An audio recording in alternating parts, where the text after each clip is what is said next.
그 삼성 SDI랑 SK온 쪽의 수주도 지금 두 개가 다 기대감이 있다. 그러니까 이제 출하량의 증가와 판가 상승도 예상이 되고 수주 모멘텀도 있다라고 그렇게 투자 포인트를 잡으시면 될 것 같고요. 물론 이제 리튬 가격 오른 거에 따른 재고 평가에 대한 환입은 없겠지만은 판가 가장 가파르게 올라가는 그런 장점이 있어서 개인적으로는 현재 양극재 종목 중에서 탑픽으로 보고 있습니다.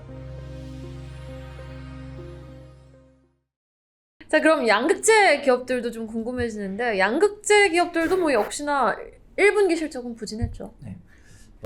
부실한 기업도 있고 그렇지 않은 기업도 있는데 이것도 구분해서 좀 말씀 좀 드리겠습니다. 양극재 쪽으로 물어보셨으니까 그 양극재 이제 수출 데이터랑 업황을 잠깐 그냥 요약을 해봤고요. 지금 최근에 양극재 수출이 이제 4월 달부터 좀 살아나고 있는 모습들이 나타나고 있고, 그리고 리튬이라든가 코발트, 망간 이런 광물 가격들이 이제 바닥을 좀 쳤고, 특히 니켈 가격이 좀 급등을 하고 있는 상황이고요. 그리고 리튬 가격도 올해 이제 연초에 좀 반등했다가 지금 좀 약간 횡보세에 있지만은 어쨌든 그 이런 광물 가격이 안정세를 보이게 되면은 양극재 업체들은 어쨌든 실적 안정세에 들어간다는 것이고, 레깅 효과 때문에 아마 3분기부터 이제 회복이 될 것으로 보여지고요. 올해 1분기에 이제 특히 3분기 양극재 수출량이 이제 평균 2만 톤을 회복이 됐다는 겁니다. 그래서 월간으로 좀 그렇고, 하루에도 지금 4월 달 같은 경우는 NCM 쪽의 회복세가 뚜렷한데 일평균으로도 866톤이 나왔고요. 많을 때는 이제 900톤, 1000톤까지도 지금 그 일평균, 하루 평균 수출 데이터가 나온 상황이라서, 그래서 이제 2분기부터 본격적으로 부정형 원재료 투입에 따른 그 레깅 효과가 해소가 되면서 또 전기차 수요도 회복이 될 거라고 전망을 하고 있고, 이게 회계상으로는 광물 가격을 3개월 평균으로 적용하기 때문에 그러니까 1분기 때 올라간 게 2분기 때 곧바로 반영이 아니라 이게 3분기에 반영이 됩니다. 평균적으로. 그래서 이제 그 실적 회복은 실질적으로 3분기부터 될 수밖에 없어요. 이게 구조적으로 2분기 때 회복이 어렵습니다. 양극재 기업들은. 특히 이제 건물 가격, 그러니까 재고로가 많이 있는 기업들은 어쩔 수가 없고요. 그래서 이게 NCM 812 그 실제 단가랑 이동 단가인데, 여기 그 충전시 저정서라는 텔레그램에서 제가 요 그림을 따왔고 왔고요. 이게 빨간색이 실제 수출 단가입니다. 그리고 이제 아랫게 그 이론 단가예요. 수출 단가의 차이가 2, 3개월 정도 차이가 납니다. 그러니까 이제 2분기까지는 아마 요 양극재 가격이 더 이렇게 떨어져요. 그러니까 양극재 기업들 대부분 그렇게 하고 있고, 2분기까지는 떨어지고 나서 3분기 때 돌아서게 될 겁니다. 그래서 이제 이런 식으로 이제 그 이론 단가랑 수출 단가가 실제 단가 같이 움직이는데, 대체로 약 동행은 하지만은 네, 이게 시차가 있어요. 특히 이제 이렇게 변화가 있을 때 떨어지거나 올라갈 때 시차가 있습니다. 이게 떨어질 때 보면 안 떨어졌죠. 이런 시차가 생긴다고요. 이제 떨어졌다가 이제 반등할 때도 이게 이런 식으로 시차가 지금 발생을 하게 될 것이고요.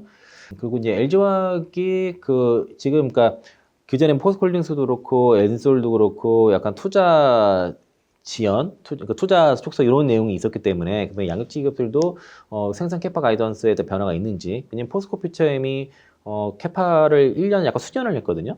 양극재 같은 경우에. 그래서 다른 기업들도 그 가이던스에 대한 변화가 있는지가 중요했는데, 일단은 지난해 그 5월 달에 엔솔이 28년도 캐파가 47만 톤이었는데 요 가이던스가 변화가 없었습니다, 이번에. 그래서 이제 LG 에너지솔 쪽으로 내재화라든가 외부 고객사 판매가 이제 계획 이행 중이고요. 여기서 그때 도요타라든가 GM 쪽으로 수주가 나왔고, 올해 아마 두세 개 정도 더 나올 거라고 지난 4분기 실적 발표 때 얘기를 했는데, 현재 이제 그 폭스바겐과 파나소닉 쪽으로 좀 얘기를 하고 있고요. 도요타는 확정됐고, 그래서 외부 고객으로 이게 계속 증가가 되는데, 이게 아마 한 두세 건 정도 올해 더 계획이 있을 것 같습니다. LG화학은. 그 엔솔을 통해서 지금 그 EB 발행해가지고 지금 25년까지 양극재 투자 재원 조달을 완료를 했다는 거죠. 그러면 내년까지는 재원을 다 마련한 상태고요. 그 LG화학의 그 실적 내용을 좀 그냥 제가 요약을 했는데요. 크게 이제 그 중요한 거는 보면은 지난해 4분기 때 재고 조정에 대한 기조 효과 통해서 올해 이제 1분기 60% 이상의 양극재 물량이 성장이 나왔고, 올해 2분기에도 1분기 대비해서 20% 정도 양 기준으로 성장이 나올 건데, 다만 이제 그 판가 기준으로는 그만큼은 안 될 겁니다. 그리고 올해 연초에 양극재 출하량을 연간으로 24% 성장을 제시를 했는데 이게 변함이 없고요. 그리고 이제 판가가 2분기에도 15% 정도 추가 하락이 예상돼가지고 매출 상승폭은 제한적이고, 2분기 이후부터 이제 양극재 수익성이 소폭 개선될 수 있다라고 얘기를 하고 있어요. 그러니까 이제 LG화학도 2분기 때 양극재 가격 판가가 떨어질 거라고 얘기를 하고 있는 상황이고, 그리고 그래서 수주 물량과 계약에 따라서 보수적으로 증설 계획은 계획하고 있다. 라고 했지만 중장기적 캐파 계획은 변함이 없다는 거고요. 그러니까 포스코 PTM도 캐파의 그 수년은 있는데 2030년도 캐파 기준은 변함이 없거든요. 이제 거기까지는 아직 건들지 않은 상황이라서 대체로 단기적인 그 계획에 대해서는 약간 보수적으로 보고 있지만은 중장기적으로는 변함이 없다라고 좀 볼 수 있겠습니다.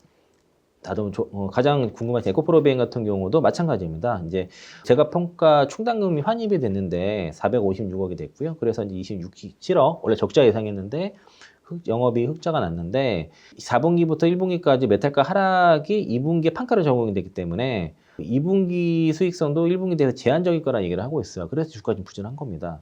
대략 20% 정도 판가 감소가 예상이 된다라고 해서 이런 그 최근 리튬 가격 상승은 하반기 3분기부터 반영이 될 건데 이 얘기를 올해 3월 달부터 계속 했었습니다. 인터배터리 쪽에 때도 최근 리튬 가격에 대한 상승은 3분기에 반영이 된다는 얘기를 계속 그 시장에 얘기를 했는 상태인데 이것도 이번에 콩콜에서 얘기하면서 다시 이제 그 주가에 영향을 받아서 지금 에코프로비행 같은 경우에는 이제 2분기 실적 부진 할 거에 대한 영향이 지금 주가에 그대로 고스란히 녹아 있다라고 볼 수 이분기께 반영이 되는 거죠. 네, 되고 있는 상황이고요. 그리고 그 에코프로비엠이 헝가리 공장에 1조 5천억 투자하는 거에 대해서는 계획 없이 투자 계획은 차질 없이 진행할 계획이다라고 했고 이게 5만 4천 톤짜리거든요. 그런데 이 공장도 지금 검토 중이다는 얘기를 한 것이고 그래서 현재까지는 투자 규모라든가 시기를 조절하지는 않겠다는데 다만 이제 배터리 제조사들의 투자 속도 늦추는 것에 따라서 투자 변동도 검토 중인데 일부 북미 쪽에서 그 캐나다 쪽의 공장에 대해서 일부 좀 그 양산 시점을 좀 미루는 그런 움직임이 좀 있는 상황인데 아직 공식적인 이제 그 규모를 좀 조절을 하진 않았습니다. 네. 그 포스코 피처링 같은 경우는요, 그 판매량 자체가 증가를 했는데 이제 그 메탈 가격 하락 때문에 ASP가 좀 감소를 했고 여기도 재고평가 손실 환입이 467억 정도 나왔는데 영업이익이 379억 흑자 전환이 성공을 했습니다. 지난해 가장 문제됐던 게 그 N86 그 단결제 양극재 같은 경우에는 이게 수율이 잘 안 잡혔었어요. 네. 수율 개선이 되면서 판매량과 수익성이 증가를 했고 이거 NCA는 이제 삼성 SJ 쪽으로 나가는데 이게 이제 1분기부터 본격 양산이 되면서 판매량과 수익성이 증가를 했다는 것이고요. 그리고 N60 이게 작년에 제일 문제가 됐었습니다.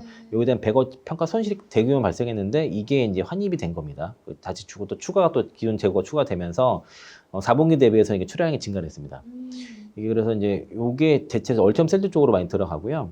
캐파 같은 경우도 지금 현재 13만 톤인데 올해 16만 톤까지 구축하니까 좀 추가 더 구축해야 되고 2026년까지 31만 톤의 예정인데요. 일단은 지금 캐파 구축하는 거는 포스코체험도 지금 차질 없이 잘 진행되고 있는데 일부 좀 수년한 것 그 정도로 보시면 되겠고 최근에 또 이제 혼다랑 같이 이제 캐나다 쪽에 배터리 합작 공장 설립 추진한 MOU 좀 맺은 거가 좀 호재가 될 수가 있겠습니다. 그래서 포스코 PCM 수주 잔고가 현재 100조가 넘거든요.